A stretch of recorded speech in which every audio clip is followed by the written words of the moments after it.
What's up, YouTube? Welcome back to the channel. I am the Cairo, and before we get started, let me just say thank you guys for sticking around once again. I know that it's been a while since I've posted videos and I haven't been as consistent as I was previously. For those who do follow the channel, you know that I've been dealing with a lot of stuff, and sometimes you got to take time to kind of regroup your mind, right? But I have been available to viewers and subscribers who have reached out to me, whether it's on Instagram, whether it's through Facebook, or even in comments within YouTube. Anyway, I'm here, I'm fine. It's life, it's love, it's peace, all that good stuff. Today, I want to talk about sampling again, as we often do, especially those of us who are into hip hop music and old heads like me. No old man rant today, but old heads like me, we still have certain procedures and techniques that we go to when we get into sample mode. I'm often asked, how do you know when you have the right sample? Or even how do you go about starting the sample process anyway? I'll be honest with you.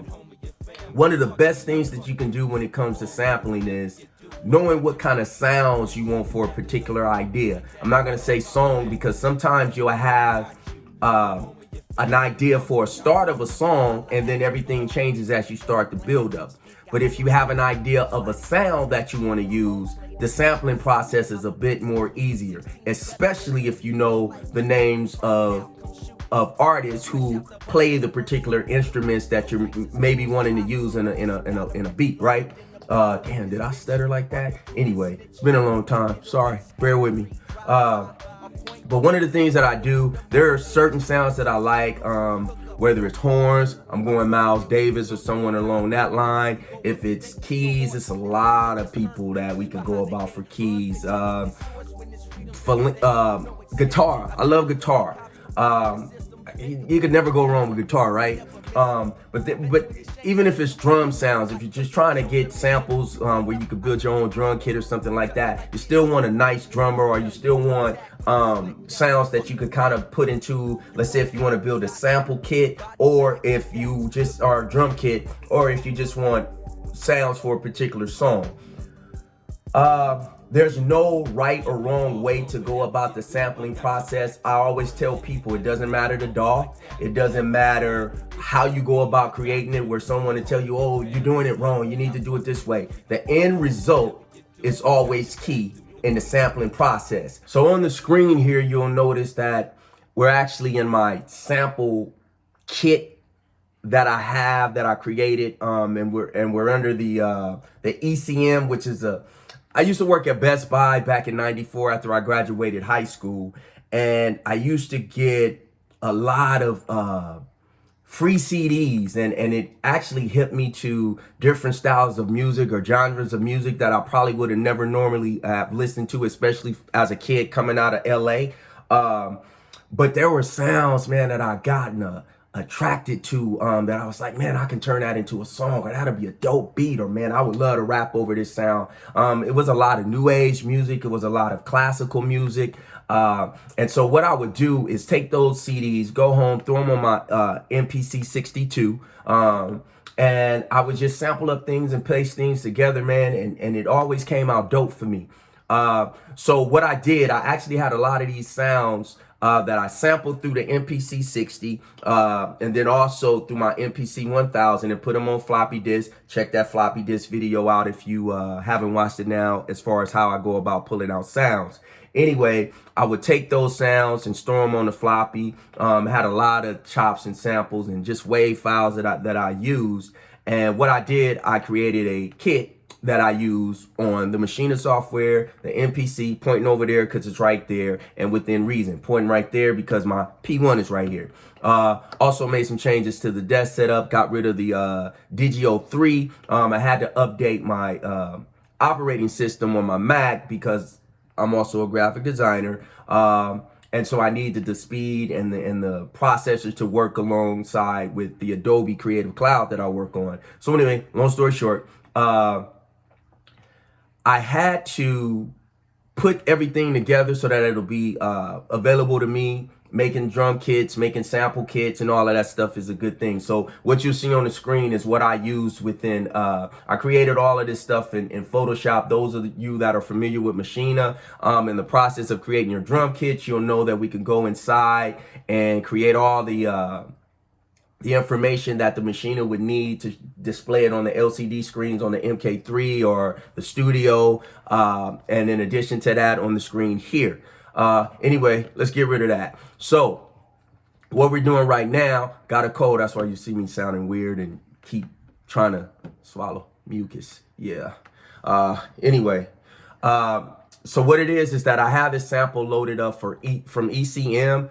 I don't even remember what they are. I do know the names of the songs. So when it comes to if I'm going to use this particular sample in a song that I used, that I'm going to sell, or if I'm going to sell the beat, or if I'm going to use it, blah, blah, blah, I have all the names, and then I could Google exactly what ECM stands for so people can get paid out.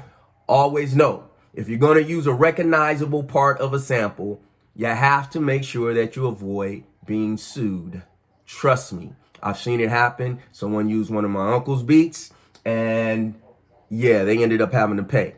So what I'd like to do in my sampling process, I try to make or take sample parts that you can't really recognize, right? So in this particular song here, and because of the YouTube copyright restrictions and all of that, I'm not gonna play the whole thing out. Besides, I'm not even gonna use the whole beat in the first place. But I'm gonna play a piece. You're not even gonna recognize it. That's how weird it is. But yeah, that. I'm not gonna sample that part. I just want you to hear what kind of music they got. So this is, I guess you could say, a flamenco guitar, or if I'm saying it right. If I'm not, tell me in the comments. But anyway, a guitar. This is basically a guitar-based song or instrumental. And so what I do when I do go through the sample process, and you guys have seen me do this before, I almost like to randomize things and just kind of find different parts as I'm going through and hitting the pads. I'm doing it fast right now so you can see how I go about it. But sometimes I'll just spin the knob, see where it stops, and then hit from there. I'm very unorthodox when it comes to beat processes or my beat workflow, and that's because in my idea of using a sample, and the challenge that I use for myself is, how can I take a particular song, and if I tell someone else which song I use, how can I make it so they'll still not know the part that I've taken, or where they can't even duplicate it, or even sometimes I've done it where I can't even duplicate it, because I feel like the technique of sampling is to be as creative as possible, especially if you're going to go in a process like we do in the music realm sometimes, where we'll have sample challenges. Haven't done them in a while, need to get back on that. But what we would do in a sample challenge is throw a sample out and see the different variations and ideas that have come along with that particular sample. So in this case, like I said, this is something that even if it came on the radio, you'll probably avoid listening to it because it's just so dope sounds, but it's weird, right? But there's so many parts that you could take, as you can hear. So let's say, because I kind of like that piece. Hold up. Let me stress this out. There's so much stuff you could take within this song, right?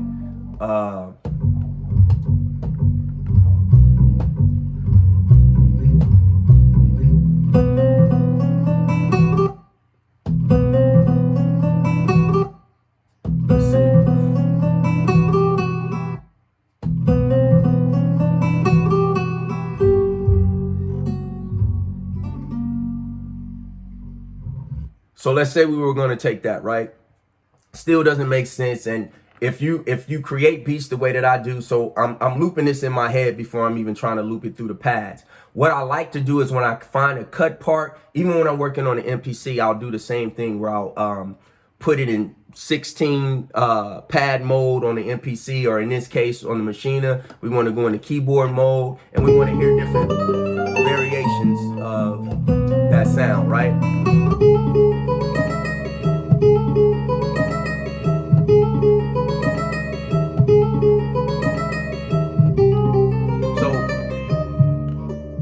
see I'm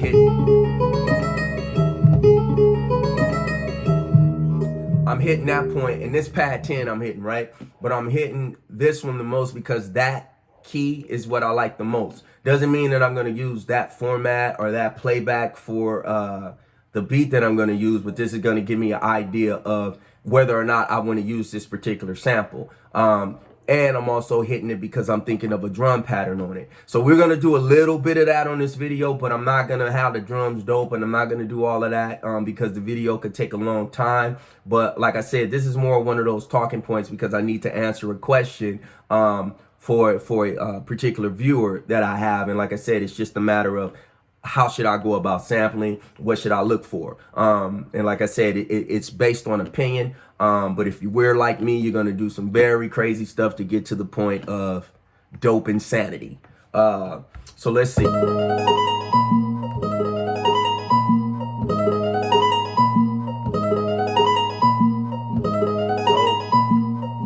I don't know. I kind of like it, but let's see.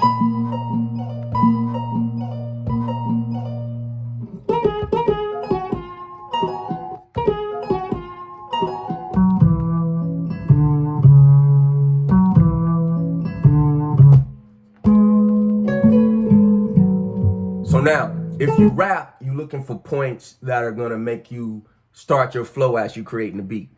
So I'm a rapper, so I'm looking to see what part I want to start rapping at. So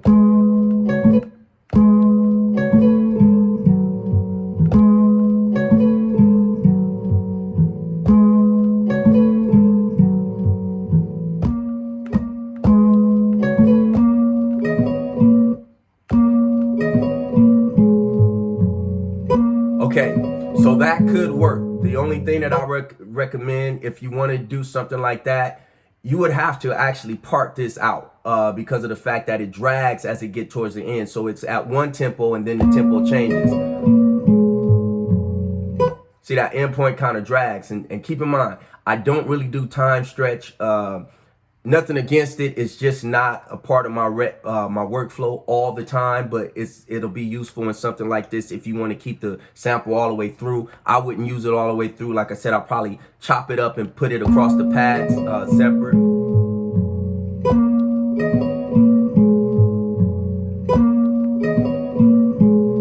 And actually it can go like that depending on how you pace your drums and how low or bottom end you have this. You could kind of lo-fi it out to kind of hide it within the track. Like I said, it just depends. Speeding it up makes it sound like Disney music. We don't want Disney music, not when we rapping.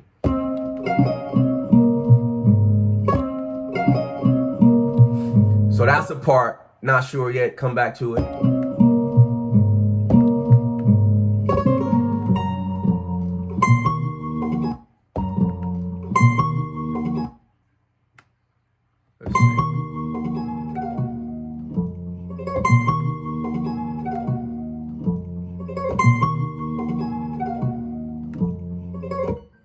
Y'all saw that face I just made?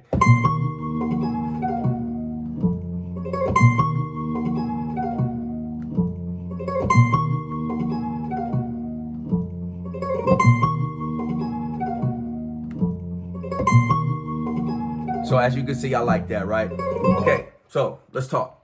So here's the thing.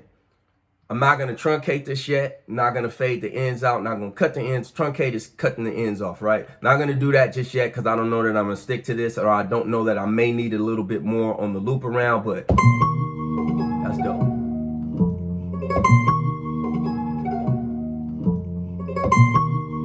I'm rapping in my head. That's why I'm knocking like this. Sorry.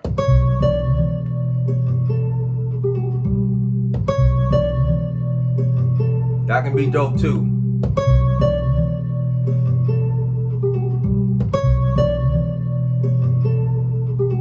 So now going at that pace, which is pad 1, the first pad, so it's gonna give you your lowest point. Nothing's tuned up or down, so this is the natural sound of it. If I was to use this part, my drums would have to be on pace to make me have a consistent or lively flow. It's not gonna drag like the beat is dragging right now. You could very well get creative with stuff like this. So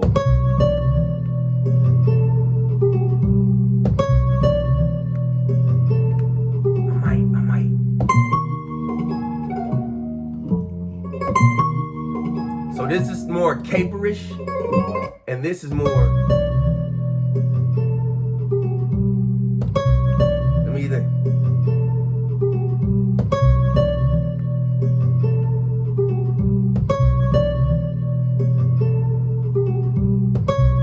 Sick with it, flow poetic. I don't know. Thought I was gonna rap it, but I can't freestyle like that. I'm just. This is about money to me right now. Like,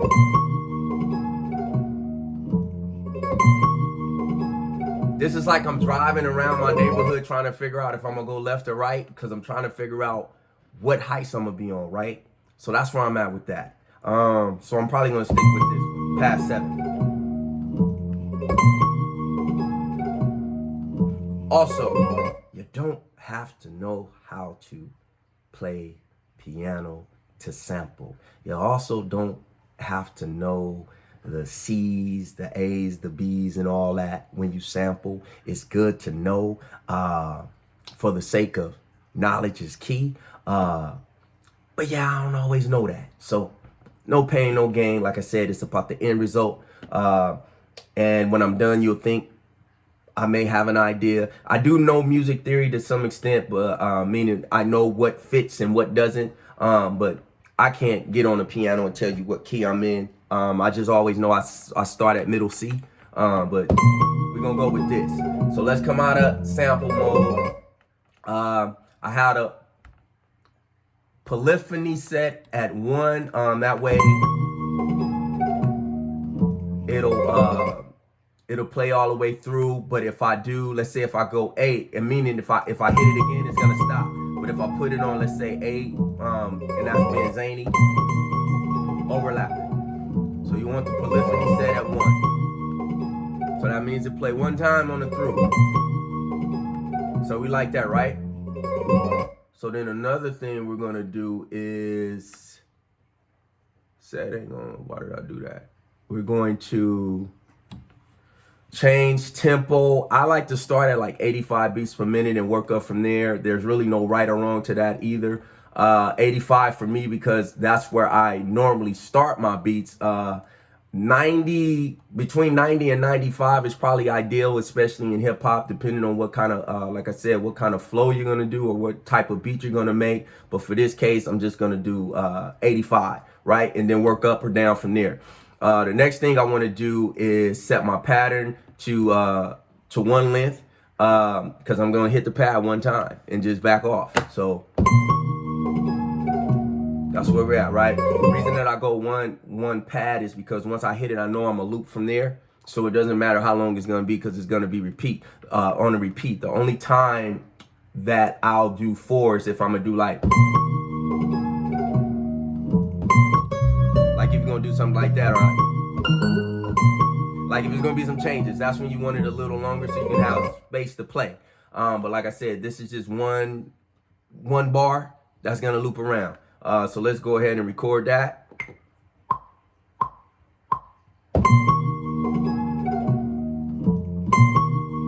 So now, I could have tapped the tempo to find out how fast I wanted it to go. I could have used time stretched or go into sample mode and let it read out the tempo for me. The reason that I don't always do that is because I kind of like things to not be so perfect. Some samples I like to kind of come in wrong. So it can sound gritty and grimy, right? So that's what I'm going to do here. But in addition to that, I do see that this playback is not as sharp as I'd like it to be. So now I'm going to adjust the tempo for this as it's playing. So it's coming in too fast, right? So this is what I can do. Go back to tempo. So I'm holding the tempo or tune button, and then I'm hitting the mega knob. It's just a master knob, but slowing it down. That's at 82 beats per minute. Still a little bit too fast. You're probably going to end up at 80. Let's see.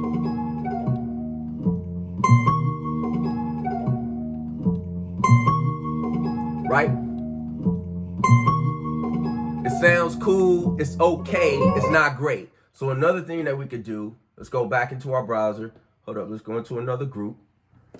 All right, so now that we have a new group, what we're gonna do is start loading up some drum sounds. Now, all you need is really a kick and a snare and a hi-hat to kind of give you an idea of what the song's gonna be, right? So I'm going in my browser. I'm gonna go into one of my drum kits. Let's see.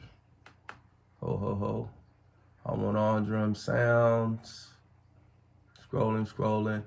And a lot of these drum sounds are either kits that I've either traded with people or sounds that I've taken from different producers who I pretty much admire or like their styles of drums.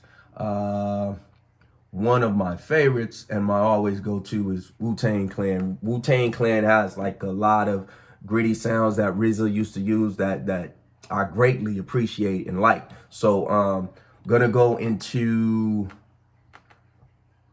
some kicks from there. And we'll take a simple kick. Hold on, let me do this so we can hear it on the playback.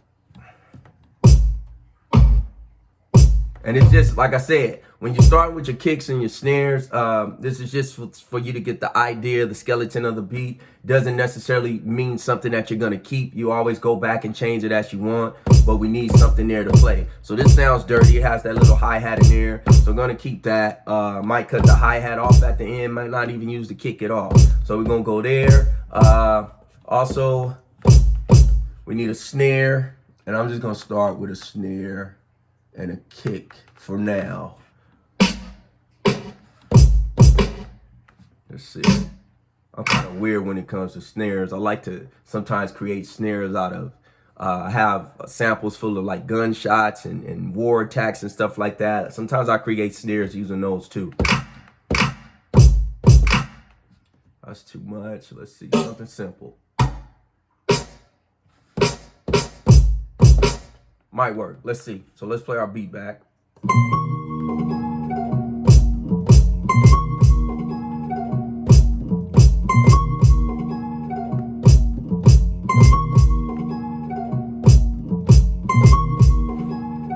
So let me tell you what I'm doing. I'm rapping in my head right now, so that's why I'm at that pace, right? So not much of a finger drummer, but I can.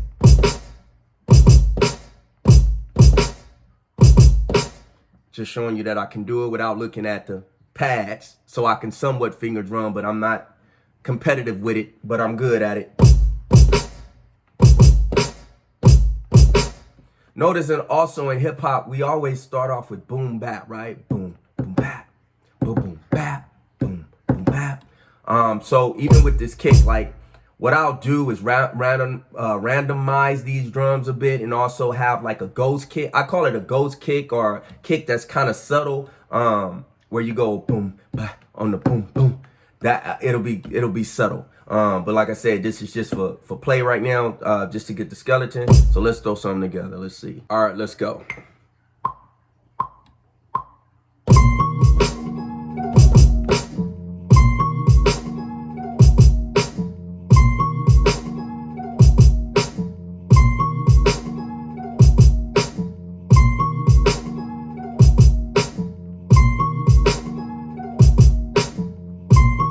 So it sounds all right? One thing that I am gonna do, I'm gonna nudge this snare because it's too robotic. So what I'll do, I'll highlight those two. I'll cut off the quantize here, hold shift, nudge over just a little bit or a lot of bit. Let's see.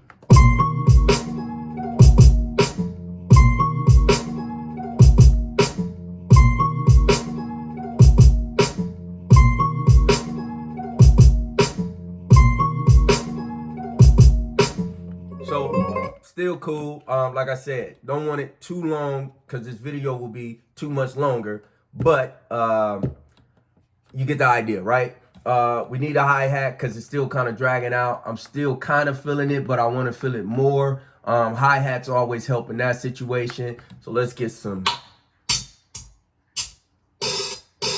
I'm real weird when it comes to hats.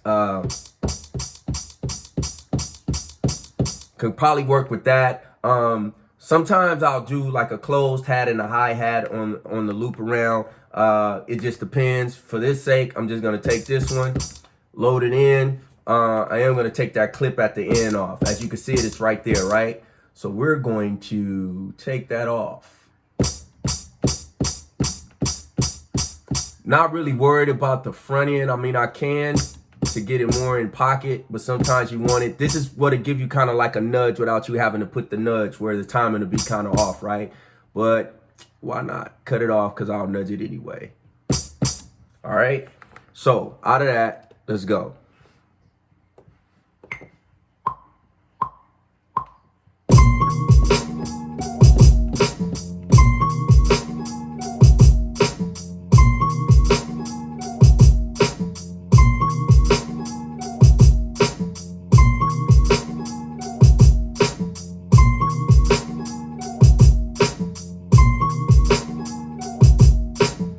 So this is probably going to be one of those times where you got to make sure the mix is right and everything like that.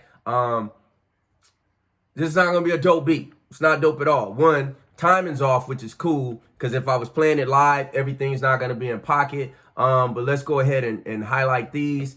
I'm going to cut the timing back on. So we're at 1/16. Cut the timing back on. Let's go ahead and quantize it, because I'm going to nudge it, because this one here was just bothering me, right? So now we're going to cut quantize back off.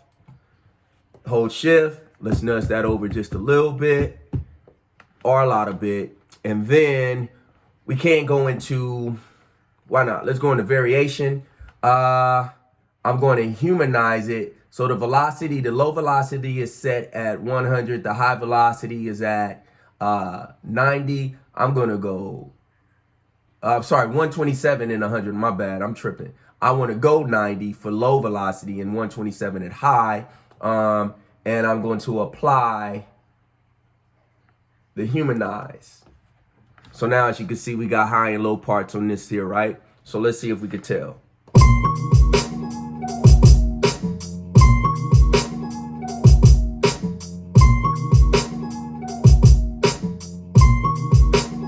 So I'm going to go into the mixer here, using a mouse so you can see it. And I want to bring that down some.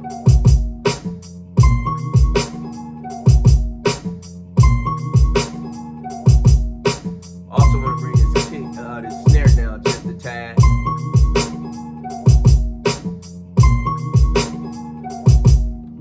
All right, so check this out. There's a lot that can happen with this beat right now. I'm actually starting to like it a little bit just by those few tweaks.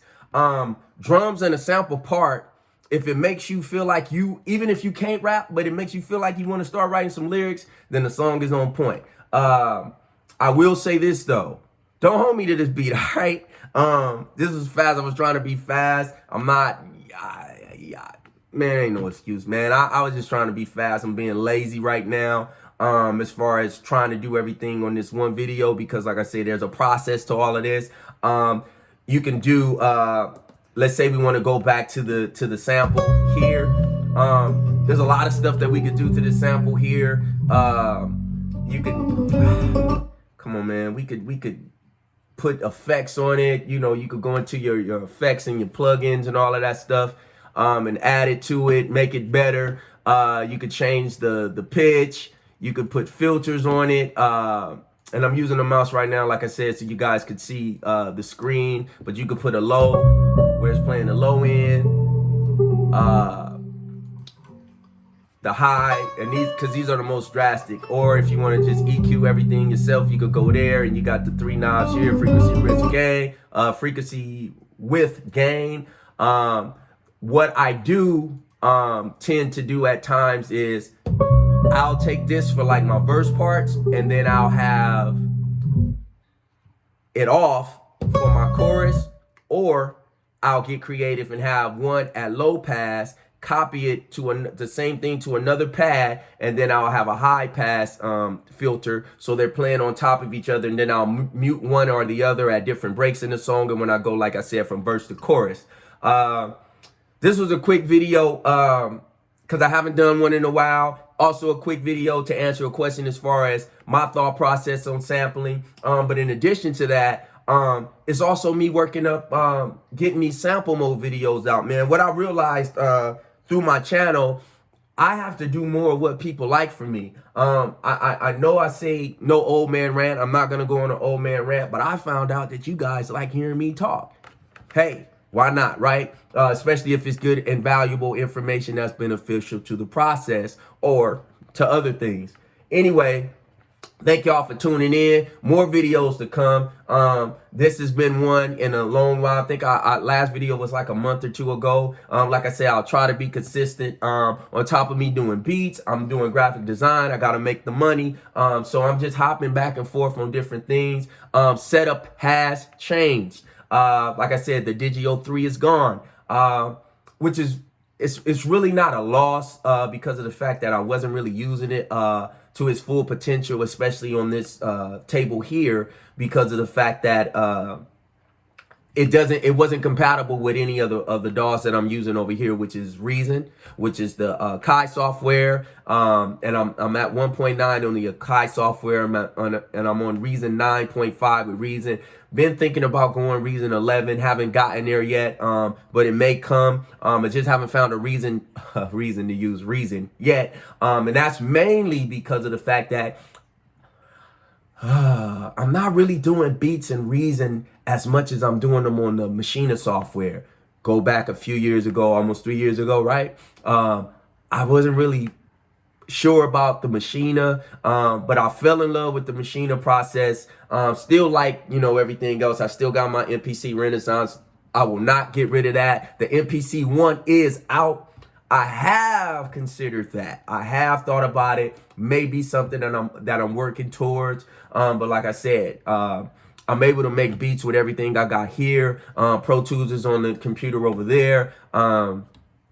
Yeah, it's not dusty because I keep my stuff clean. You guys know I am a germaphobe that way, but I find myself when I'm first thinking beats, I'm gonna hop on this. Reason is cool, but I think that it's mainly based around sound shapers now, as opposed to what it used to be for me when I first hopped on it. I still get that out of 9.5. There are a lot of great things that they've added to Reason Studios, which is a lot more rack extensions and just things that I may be able to utilize. But right now, I'm not there, especially because I want to focus more on the sampling piece, because of the fact that people are asking questions in that area. I don't really get too many questions on Reason. Maybe it could be because of the fact that everyone's into Machina now, everyone's into the MPCs now. Could also be because of the fact that I don't really do Reason on my YouTube channel as much as I used to in the beginning. But nothing against Reason Studios, which they're now called. They're great. Great software to have. I do recommend it to a lot of people. I'm still on the fence about what DAW I want to use for my mixing of vocals and things like that, because I got people telling me Cubase is legit, Logic Pro 10 is legit, Studio One is legit, Ableton Live 10 is legit. But I know that SSL board in Reason is legit if you get down and gritty with it. I was always accustomed to using Pro Tools, so I never really explored the mixer in Reason. Yeah, I need to though. I need to. It's dope. It got a lot of knobs. It reminds me of when I used to have my studio back in the day. But yeah, but the Focusrite Scarlett 2i2 is dope. I was gonna get one of the bigger ones, but like I said, I only need something to plug a mic in and then my Fender bass if I get back into playing the bass. Also upgraded and got a 10 terabyte hard drive on sale at Best Buy. I think it was on sale for $150. It was normally $250, but I partitioned that, so 5 terabytes is for me saving files, and the other 5 I partitioned it out so it could be my my time machine, which works wonders. Almost lost a bunch of songs and sounds before, and Time Machine saved the day. And then I still have my 4 terabyte external drive. I still have my 1 terabyte external drive. Also have things saved on the hard drives. I have 5 hard drives within my Mac Pro. So I got a lot of storage space around here, and you can never have too much storage space. So keep that in mind. I know everyone's doing solid state and the hybrid. I'm still on the drive driven hard drives right now with the moving parts.